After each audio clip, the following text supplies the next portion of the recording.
What's up, everybody? It's me, Greg Miller, alongside Steve Gaynor. Steve, you made this game called Gone Home. Yeah.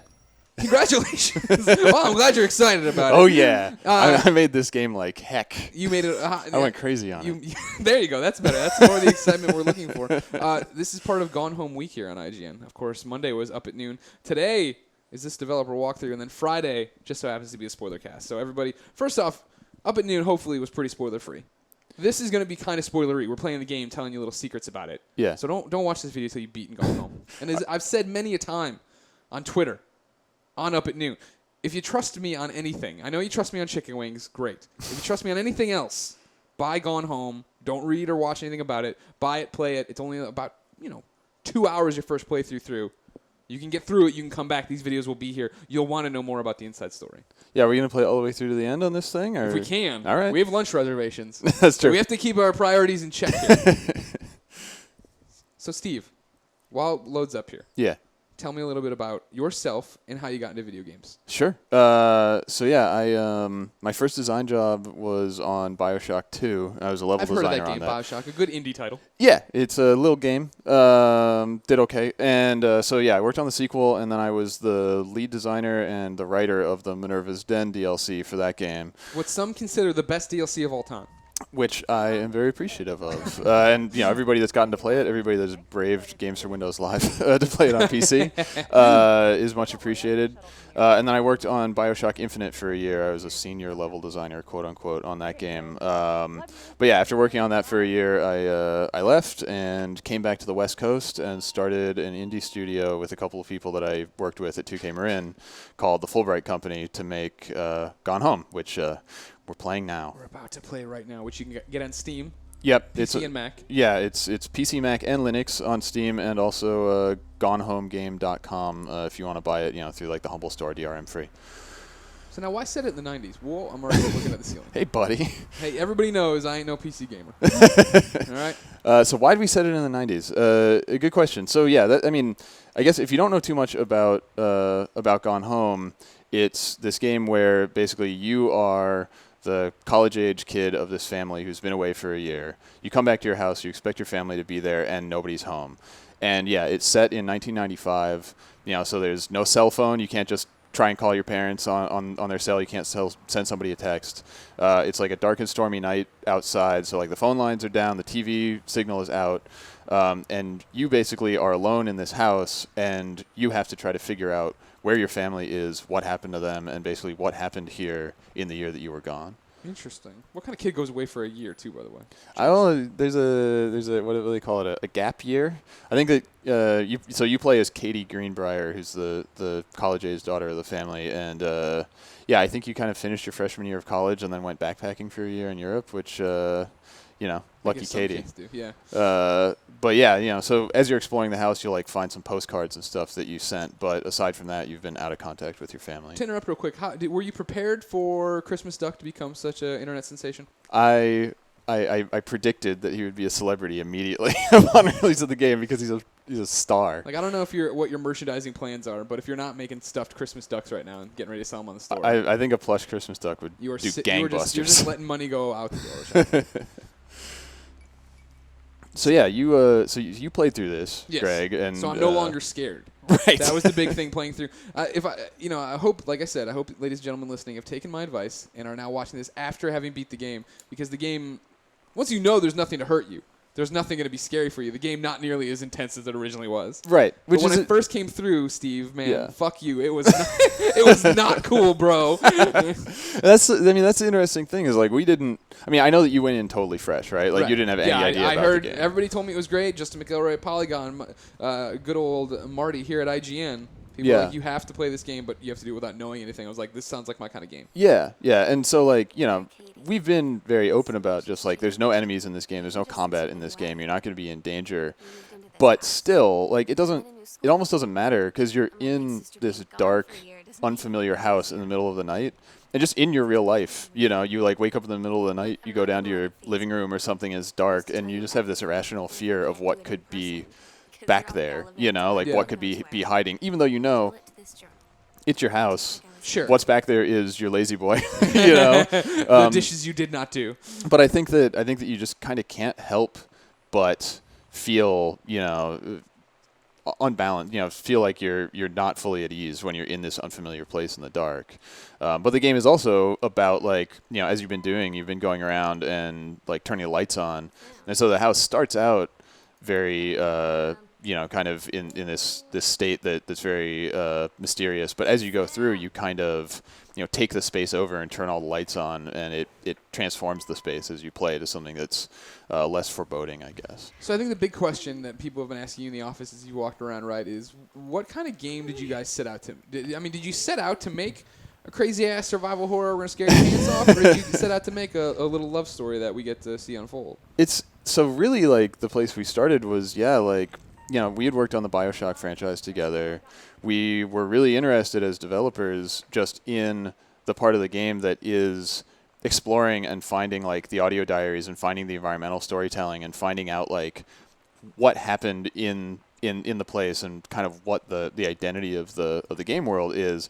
And so we just wanted to say, okay, we could make a game that's all about that, right? Because like usually that's a sideshow. You play games and that's like a part of the game. Right. You're here to shoot stuff and oh cool, there's audio diaries. Right. Like exactly. And so we wanted to say if we put all of the attention to detail into just that part of the experience, as most games put into their whole game, that could be really interesting. And so for us, that meant, we started from a point of we're going to just have this house and we're just going to let you explore it and we're just going to let you find out what happened here.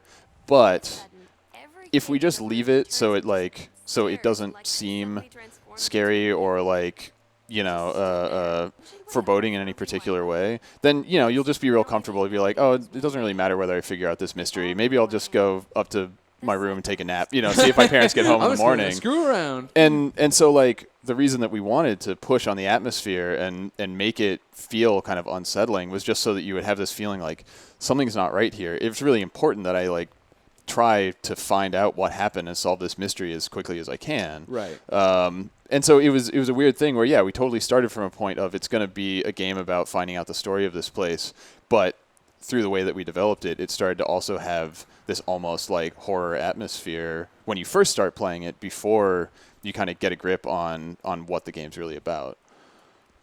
So, as people who, like, again, if you're watching this and this is your first time ever seeing this game, stop it. You're ruining the game for yourself. But, like, we were talking earlier about things you guys have, that people think you set up, right? Yeah. And how, like, oh, man, when I did that and the thunder struck, that was, like, such great scripting or whatever, and that's not at all how it happened.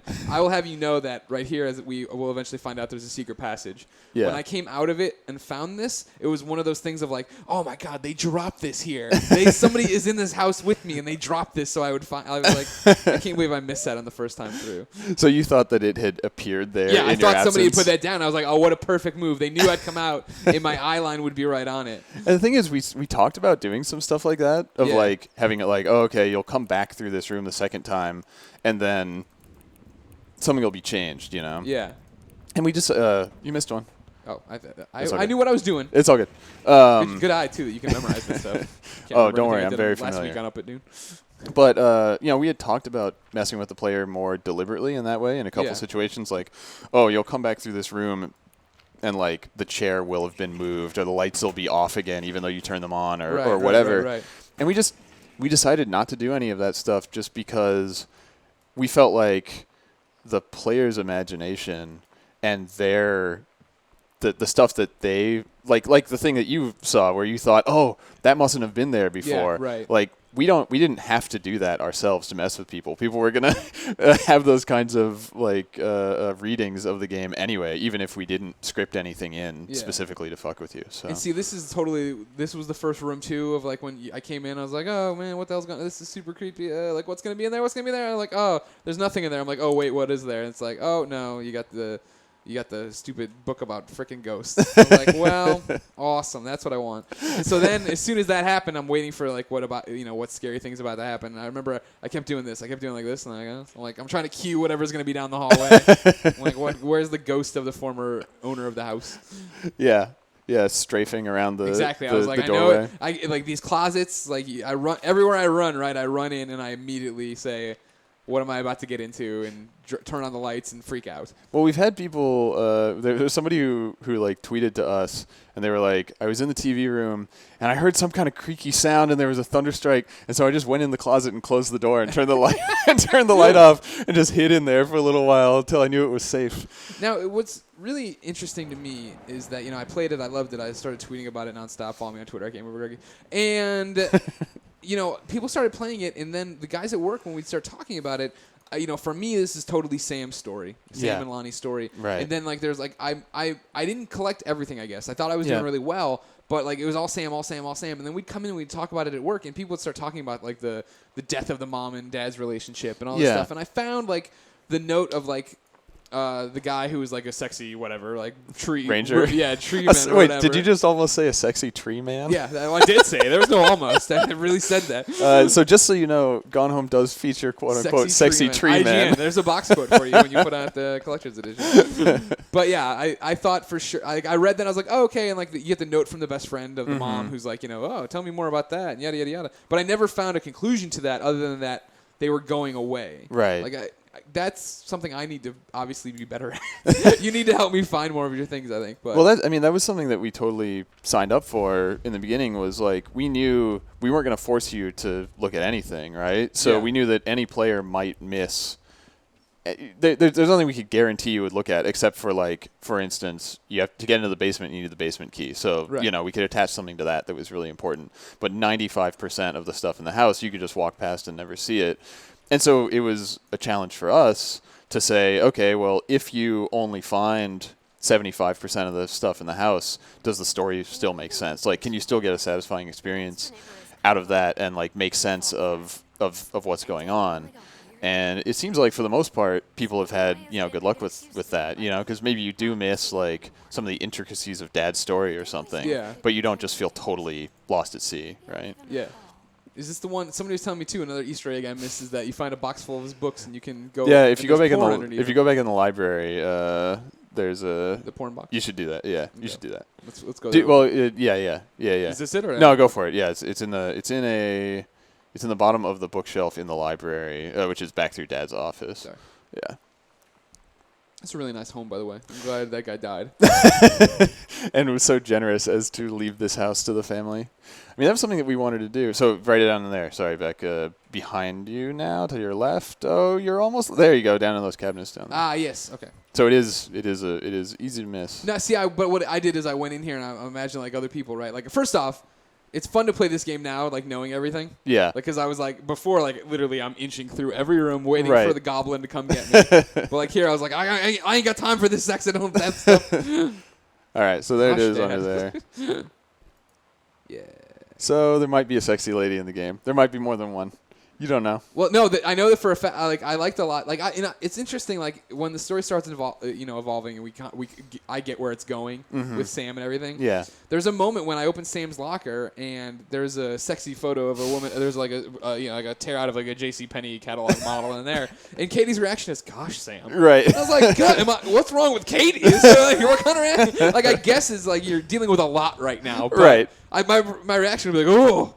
What the hell, Sam? Katie's having a very eventful night. I know, right? She's finding out a lot about her family tonight. I know, and that's the other thing too to think about, right? Is the fact that this girl's life is shattered. On top of she has got to clean up the entire house now. She's got to break to her parents that she's that lesbian you tried to keep her away from. They're in love and she's gone forever now. You know what I mean? Maybe you'll see her down the line. And on top of that, ew, guys, I found your condom and I know all about this. And I went through your dresser drawers. Did Mom cheat on with the tree man? Is that ever with the sexy tree man? Yeah. I mean, on the one hand, I would say that my intent was that it was not a relationship that was fulfilled. Okay, it was sort of. It was something that Mom was kind of pursuing, but not totally sure about, and it worked out a certain way. But the other side of it is that there's so much room for interpretation in this game that I'm much more interested in how did a player of the game interpret it and what did they think the implication was more than me just saying, here's how it is. I'm going to tell you the canon answer to this thing, because some people are they there've been some interesting stories of people being like, oh yeah, I started reading Mom's stuff, and I was like, oh, she had an affair, and then later I was like, no, I guess she didn't, but some people didn't get that far, didn't assume that in the first place, or I don't know. So it's interesting seeing how people react to what you find in the game. This cracked me up, by the way, too. Yeah. Because obviously I've gone through the entire first floor and I've turned on every light and left them on because I'm terrified playing this game. Yeah, that was one of those things where we had playtesters play, and everybody goes through and they're just turning every light in the house on. Right. And it was pretty much, there's a couple of people who are super conscientious and like turn off the lights and close the doors and everything when they leave the room, but almost nobody does. So yeah, that note was just a little wink and nod to be like, we know how you're playing this game. Every one of these cassettes I put in, I would let play for a little bit, and then I'd just wait for like the demon, like whatever. And then when it didn't happen, I would take it out and throw it because I was like, I had to have all my senses, right? Like I'm constantly ready in this game for something to rush out and attack me. You did not want for your hearing to be muffled. Exactly. Nobody's getting the drop music on me because I was listening to Riot Girl. All right, like there's got to be something going on here. This it's little things like this too, right? Like, not every house, obviously, but like growing up, we'd have like a Bible in a closet or something, right? That you put down and forgot about. But like here, it's like all of a sudden a sinister vibe of like, oh, no wonder there's ghosts in the house. They're like against God and they're not doing this. Stared at this thing for hours. Could you get it? Couldn't do it. No, I can't do real magic eyes. Oh man, well, if you can do a real magic eye, you can do those. They work. What are they? Do you want to say? If this is the spoiler walkthrough, so that's a shark. Okay. And the other one is a big heart. Oh. So something about Glad shark I wasted love. my time doing that forever here. And we did like a blog post about this, but we had some artist friends do the art for these fake Super Nintendo labels. So this was by an artist named Rachel Morris, who's in New York, and she does art for the NYU Game Center, like the game program at NYU. And then the other one that's here, so this was by the art director at Supergiant, Gen Z. You can see the like when I looked at it, I was like, oh man, that looks like Bastion, but I didn't think anything of it. And then guess what? The lady who drew Bastion drew that, so that's the reason. Exactly. I wonder why it looks. And then there's a third one down here in the bottom under the TV. Okay. There it is. So this one was drawn by Lee Petty, who's the art director at Double Fine, who worked on Brutal Legend and Psychonauts and everything. So it was just an opportunity for us to have some really cool artists that we know in the industry kind of contribute something to the game, because we wanted each of those labels to have its own identity and not just feel like it was drawn by the same person. You know. But this cracked me up too, like your whole Street Fighter vibe running through it. Well, you want to if you go back to that one for 1 second and click on it. So something when we first sent this out, the reason that the air stomp is corrected there is because I had written it out like with heavy kick instead of medium kick, and multiple playtesters who are game developer nerds wrote back and they're like, oh, that's not right, it's actually medium kick. Excuse me. So instead of fixing it, we were like, oh, okay, Sam also got it wrong and crossed it out and had to fix it. Funny. But yeah. So now, talked a little bit about what you exactly like. The team at Fulbright, 4 people, correct? Yeah, 4 full-time developers, and we have people like Chris Remo did the music for us, and we had Mark Yuen help us out with QA and stuff. But yeah, it was 4 full-time developers making the game. So I mean, like, what do you all take a part of it? Like, what was it, you were crafting the story, pretty much? Or? Yeah, so I was the writer, and Carla Zamanja, one of the other co-founders, is my story partner. And we worked on the story stuff, but I wrote all the dialogue and the text and whatnot. And so Carla's main job was doing the 2D art, so she did all of the notes and journals and labels and ads and all this stuff that you find in magazine covers and so forth. And then Jonaman Nordhagen is our programmer, and he did all the programming for the entire game. And then Kate Craig is our 3D artist, who made all of the 3D models and the architecture and stuff in the house. So it was basically, and so yeah, I did the writing and stuff, and I also did the level design. So I laid out the rooms and placed everything and did the scripting and whatnot. So yeah, we all split up between different disciplines. There was basically one person who was responsible for each major kind of part of the game, So good.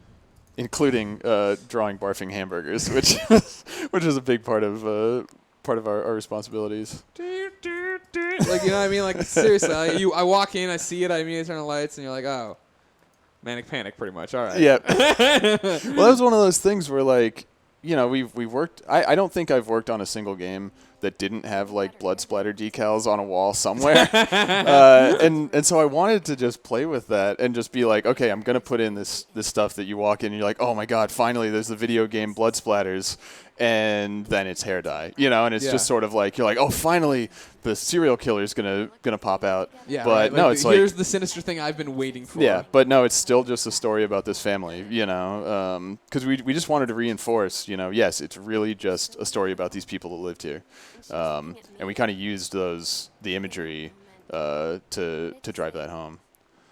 Oh, barf. I love it. Now, why the name Nero? It's mostly, I think, just sort of a riff on like Trojan, just like another kind of ancient. See, I was hoping it was a Destructoid reference. That's what I was like. I get it. I'm so ahead of the curve on this game. Here I'm looking for meaning and everything. This is also one of just the creepiest rooms in the game. I don't know. Maybe it's just probably in my playthrough and the way I played up to it. But well, I think that having it has the skylights, and having the light come in from the ceiling gives it a very particular kind of feel to the lighting in that room. There's a Easter egg here. Carla, who did the 2D art, who did all the book covers and stuff, she was like, okay, I have to fully commit. Oh, these are parents? I'm going to put my parents on the book cover because I won't feel gross enough about this book when I'm making it unless I do that. How did the parents react? God, I don't know if they've seen it. I'm not sure. Welcome to IGN. Yeah. Hey, Carla's parents, please watch Up at Noon or and this video walkthrough on. Well, on they've IGN. made it this far. Now they are pretty pissed. But all of the photos in the game, like this family photo, is actually my wife's family, oh, really? and the one down in the foyer as well. Like they've been altered, right? Like sure. my wife's dad never really had that mustache or those glasses, and like that's not my mother-in-law's hair or anything. But the cool thing was we were like, okay, there's this family that's got two parents and an older sister and then a younger sister who's like 3 years younger than her, and my wife's family was totally that was the exact setup. She has a sister that's like 3 years younger than her, and they were teenagers in the 90s and everything. And so we were just like, can we just use your family photos as like a base and then paint over them to make them look like our characters? And it worked out because when you're making something like that, when you're trying to make family photos like that, it's really hard to fake it. Like it's really hard to just like create that from scratch. So, oh no. You think people would figure that out by now? People have been getting busted by matchbook cover for years. Oh, look, a ghost game. She's all excited. Great, yeah, we put that in. There's a goofy meme that developed, I think, because of the Idle Thumbs podcast about how this was a ghost game. So we just wanted to joke on that a little bit. Right. The photos on the back of that thing are actually also, those are like, so our environment artist, Kate, she went back to her parents' house and she was looking through the attic trying to find like stuff for research for the game. And these are actually old photos of like members of her family from like the very early 20th century. Wow. So, we put them on this game as a little like, wink and nod kind of thing. Weird how creepy old photos look. Yeah, I know, because people had to sit so still. Yeah. They kind of, it has this weird feeling like they look dead just because they're trying to hold still for so long. I don't know. It's a weird effect. So what are the big Easter eggs I'm missing? What do people miss all the time? Oh, gosh. We're just running through talking, which is great. Yeah. Like I said, it's fun to explore this and not be terrified.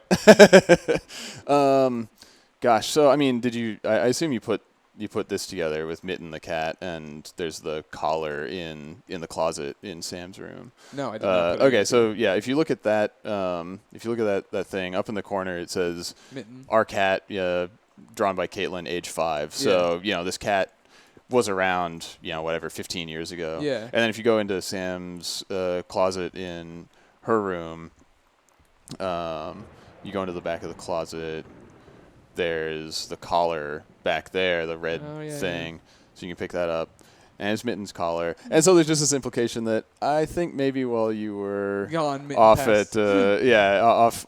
gallivanting around Europe, the family cat may have passed away. Oh. There's just those little things that we put in that, it's not important for you to know that. It's not like you got to know about the cat to like understand this game. But if you pick everything up and look at it and put all the pieces together, you kind of get more details about what happened while you were gone. Heads up, this would have been a great show.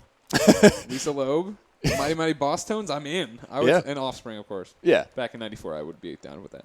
It was I went to some kind of big outdoor festival shows like that in my day. Right. Yeah. We all did. Put on by the local rock station. So like what stuff? What did you most? What were you most left with after you played the game that was like an unanswered question for you or something that you? I mean, upon reflection, about? it was the parents' relationship. Okay. Because I just didn't explore that one. That wasn't my focus, right? Like I was still very much like, what is going on in this attic? Right. This was like for real. Like I'm around here somewhere. I'm getting confident that like, okay, it isn't a total ghost story. It isn't as bad as I make. Oh God, what is? And you run up here and you're like you tug on the lock and it's like it's locked and you got this creepy ass dark room. It's like, oh jeez Louise, I'm running over here. I'm tugging on the vent too. Trying to figure anything. I gotta do something. Oh no. I mean, for me, like, as far as unanswered questions, I don't know what I had really, right? Because I think it's such. I mean, this is why I'm such a proponent of the game is that it's such a well told story. You know what I mean? Like, the way I described it, like, when I finished it. I sat there and let the credits roll. Like when I finished Walking Dead, right? Season 1, no spoilers, but I was like devastated, right? Yeah, I just sat there and it was like, listen to that song was so sad. Yeah. And like, what's going to happen and yada, yada, yada. But this one you finish and it's like, it was so bittersweet. And I was so happy for them. You know what I mean? Like there's the whole, like this whole shit. I'm like, she's a witch. Lonnie's a witch. Like, we got to stay away from all these people. Like what's going to happen? But like, by the time we got to figuring out what exactly had happened, right? Yeah. I was just like, I was so, I don't know, like the whole story, like you figure we're going to get there, I imagine, this playthrough if I stop digging around. But like, because it's downstairs now, I got to go right through the library. Oh, no, you can go through here. I mean, yeah, you can, but it's quicker to go through the parents' closet. Like go in. Okay. Yeah. See, I'm just going back to when I was like, I found it all. Because that was the thing. I found that note and I just turned around and sprinted. I was like, well, there you go. Yeah, so it's right in that empty space right there. I mean, I agree that like the thing about the story of Gone Home is it could like seriously, fuck you. Like, you like, better not. Oh no. Hold on. You know what I mean? Like, and that's you said earlier that was the only scripted thing in the game. That's right? the one scripted event that we were just fucking with you, and we were like, when you look at that, we're just gonna blow the light bulb out just to mess with you. Right. But yeah, like it could have been. I think it could have very easily, like the story of Gone Home could have ended much darker, right? Sure, like, and that was what I'm doing a bad job of expressing it while I play, but like that was the thing for me. Well, I'm sorry. Yeah, sorry. I get everybody vomit. I'm not puking. Like there was this whole run, right, of like what's gonna happen. Yeah. And then like I went, by the time I figured out, I'm like, oh, it's not gonna be that bad. Yeah, everything's gonna be okay. Then it was like, oh, let's go under the stairs, and you walk in, and there's that room, and that was the first time in forever I walked into the room, and I turned, like, there's the Satanist table, and I just go, oh fuck, and like I grabbed the key and I ran upstairs, and like I've talked to so many people who were like, I expected Sam to have hung herself, and like, totally, I got up like, and that was what I was going back and forth with you guys on the game. I was like, what kind of game did they make? Yeah. Is it really just this love story, or is it going to end really badly for everybody? Yeah. So if you go back up to Sam's room, all you're doing at this point is looking for the combination for locker, so I can just remind you what it is, because that'll get you further. Yeah, we're talking. Feel free to direct me. I want to show people good stuff. But yeah, like it could have gone there. Like that wouldn't have. I don't think it would have been totally inappropriate to the story. No, not at all. But we wanted to. Where do I have to go now? Just in her room. You Oh, can do just I open have it already? I can tell you what it is. Oh, you can okay. just put it I in. can skip it. Right, you know the answers. Yeah. You've memorized everything. Yeah. So it's 0501. Spoilers. What's that? What's the reference to there? May 1st was when we moved into the house that we made the game in. So. Oh, that's an interesting thing to point out, right? That you guys lived in a house making this game. That's right. So yeah, we. She's so pretty. Lonnie is very cute. So grab the basement key. Yeah. Check out the Morley cigarettes for sure. You got to. Yeah. Oh yeah, and down in the. And here it is. There. Gosh, Sam. Shut up. What do you mean, gosh? Explore my sexuality. Katie's a little bit prudish, I think. She's not as. I get it. Again, she's dealing with a lot. But yeah, when I left Irrational and when Yonaman and Carlo left 2K Marin and we all convened up in Portland, it's okay. So turn around behind yourself. It's the other way. I've never played this game. When we gathered in Portland to start a studio, basically we all were just living off of our savings, right? Like we didn't have jobs. We didn't want to get like, I don't know, venture capital or investors or anything. So the whole idea was like, what can we make with the people we have and the money we have, and have enough time to actually make something we're proud of. And so just to keep our costs down, we rented a house together in Portland, and our office is in the basement. And, so we were splitting rent and working where we lived, and it just allowed us to like make this game on our own terms, basically, without having to say, okay, we have a publisher that's paying for it, or we have, this, that, or the other person that we're beholden to. Like we didn't even want to, like do a Kickstarter and have like stretch goals or something, right? We just wanted to be able to make this game what we wanted it to be, And so, just like getting a house together and keeping our rent cheap and living in Portland instead of like San Francisco or Boston was a huge part of that. Quick timeout. Have you made these shirts yet? If you guys want to make more money, I will buy a dozen of those shirts. We haven't made. You gotta get on this merch train, boy. Yeah, we haven't had merch and stuff like that. But actually, a couple of people have gotten tattoos based on the game already. See, and that was one of the things I thought too. Is like I was so touched by the story. I'm like, I don't do tattoos, but like that. There was a guy just like a couple days after the game came out. He got the heart locket, as like as a sort of like an old style like sailor tattoo style. So he like adapted it, but it was really cool, and it was like, I don't know, first time anything like that's happened to me, based on something that awesome, I helped create, Like, I mean, plenty of people have like BioShock tattoos and stuff, but it's not my game. Go to hell. What are you doing? Like, that was the thing. Like, here, I was like, here's where, like, and I had just seen The Conjuring too. I don't know if you've seen Conjuring. I haven't watched it, but there's a big basement scene. Okay. And like this, or basement's a big part of it, and this looks like the basement there. Yeah, the face cut out of the painting is a little bit Silent Hill. Yeah. I mean, we're very much inspired by. Like Silent Hill 2 is a big inspiration for me. Like the tone of that game and the fact that even though it's a super weird, kind of like supernatural game, it's also this love story. It's like this story about this guy and his wife, and that he wishes he could be with her and all that kind of stuff. Right. Like putting the atmosphere of like dread, but then the story of people that you can relate to together, I think is something really powerful in games. And so Silent Hill is a big inspiration. Even the tone and atmosphere of Rapture in BioShock, just like it's dark and spooky, but also you can just tell people lived here. That, making it feel like someone actually lived here is really important. What's this combo? 1963. So everybody knows it's like a temporary situation. Like the Kennedy assassination. Mm-hmm. This is like you're talking about like what unanswered questions. Yeah. When I beat the game and I was like, wow, I can't believe this, and I'm watching the credits, I was like, oh crap, I didn't open that safe. I never ran into it. You know what I mean? Like everything had gone so perfectly the other direction. Well, you're gonna have to be good at reading cursive if you wanna. I'm just screwing around, seeing what's in here. Well, grab one of the boxes in the back behind that bottle. Yeah. Get out of here.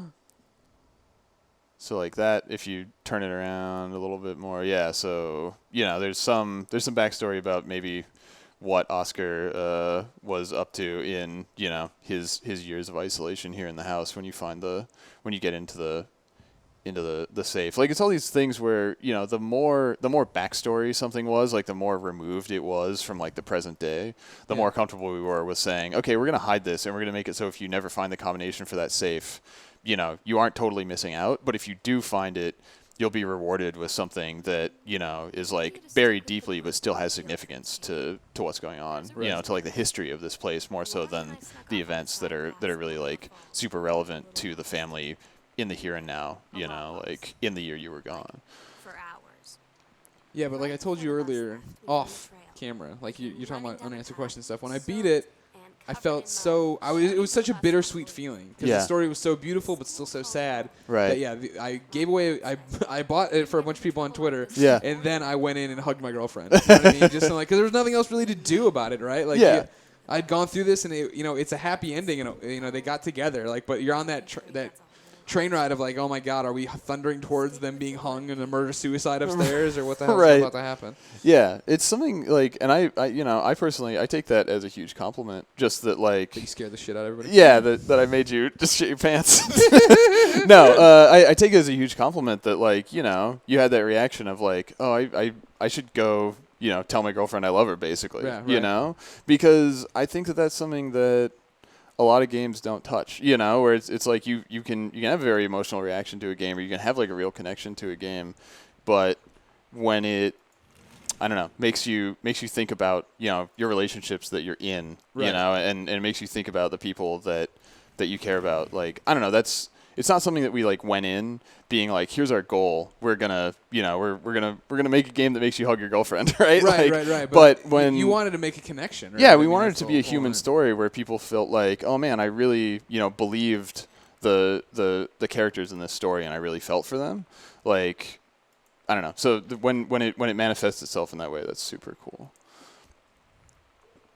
Celebrating our anniversary. So do you want to see a really big Easter egg? Do Yeah. you want to fucking big get for this do, for this yeah. video? All right. So here's what I'm gonna tell you. This is like a huge. This is our goofy ass like Easter egg. Okay. So in a bunch of games that are inspirations to us, like in like Looking Glass games, like Thief and System Shock and Deus Ex, they always do an Easter egg that involves a basketball. Okay. And I don't know if you noticed in Sam's room, there's a little basketball hoop on the back of her door. It's like a little, tiny, like, toy basketball Yeah, like one of hoop. those Koosh ones or Nerf ones. So back up here, like go stand like basically in the doorway, Okay. and then turn around and look into the garage, and then look straight up. Can't process it. Wow. She's So you have to go grab something from the recycling bin over there. And anything will do. So do your best to throw it, knock it. to knock that son of a bitch down. It should throw pretty far, almost. I believe in you, Greg.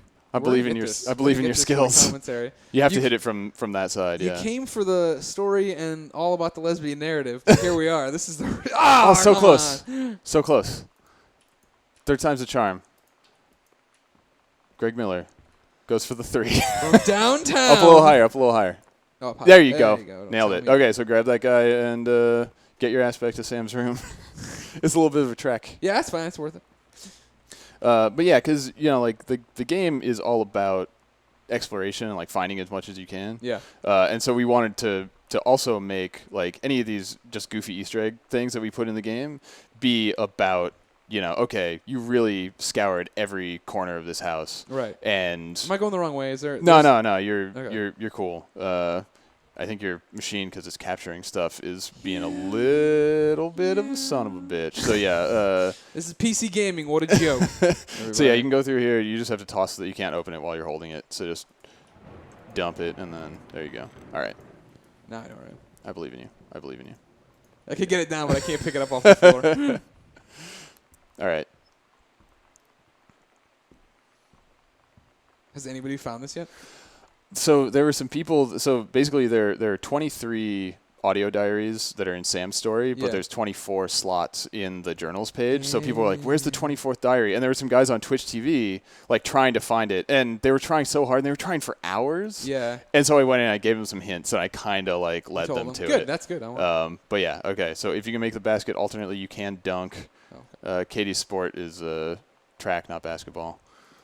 So close. Gotta go higher. Yeah. There you go. So take a look around behind you. Oh man. No. More to the TV. Look at the TV. There you go.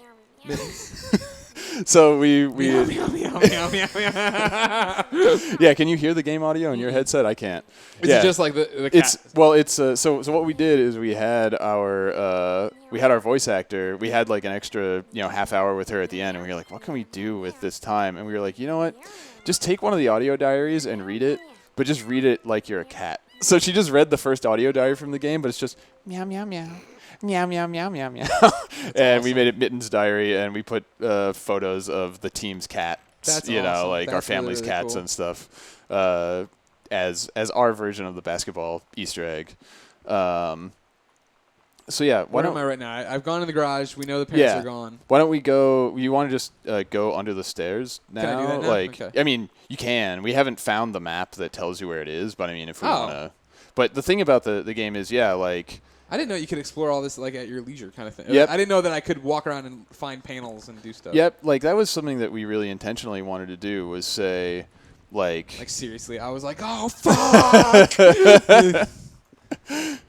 We wanted to, there are a bunch of secret panels and secret compartments in the house, and we wanted to be able to say, like, the game is about knowing where that stuff is, not, like, pressing all the right buttons in the right order or whatever. Yeah. So we wanted to say, if you play through the whole game and you know where all these secret passages are, you can just go in and go straight to where they are and unlock them and play the game out of order, basically. Because like I'm a fan of like Metroid games, and all Sure. and Castlevania and stuff where you yeah. can sequence break, and so I wanted to be able to say, no, you don't have to go find the map that tells you where the secret passage is. We'll just design the level in such a way that it's really unlikely that you'll hit why that would shit you by ever accident. Be over there, right? Yeah. All right, so go down the I'm just hall looking over at here. it. I know Oh, what the sorry. attic is. Don't worry. I remember the attic quite well. It's where those freaky Mr. red Steve. lights are. Remember? Yeah. Remember when you thought all hell was breaking loose? That's where it is.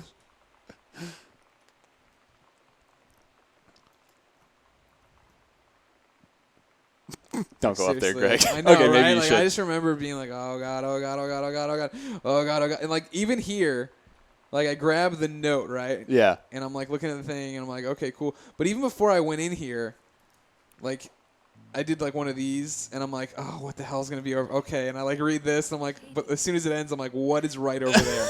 Like, what is going to be around? What's the going to corner? be around the corner? Right? No, Like, no, okay, no. I got all these. Okay.